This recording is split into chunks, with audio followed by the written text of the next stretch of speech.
শহর থেকে অনেক দিন পর আবার বাড়ি ফিরছে হরিনাথ। গ্রামটা সেই আগের মতোই সুন্দর, প্রকৃতির সবকিছু আপন নিয়মে পরিপূর্ণ হয়ে আছে। হরিনাথের বাড়ি গ্রামের একদম শেষ প্রান্তে।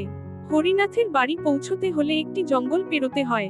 তবে সে জঙ্গল নিয়ে হরিনাথের কোনো মাথা ব্যথা নেই, কারণ হরি খুব সাহসী একজন যুবক। পথে যেতে যেতে গ্রামের সুন্দর পথের মাটির গ্র্যান্ড নিচ্ছিল হরি।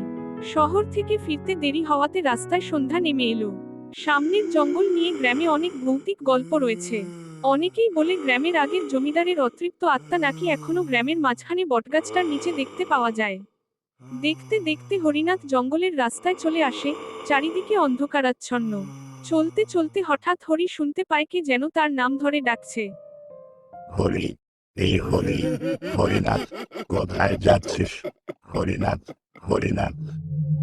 হরিনাথ একবার দাঁড়িয়ে চারিদিকটা দেখে নেই, কিন্তু কোথাও কাউকে দেখতে পাই না হরিনাথ।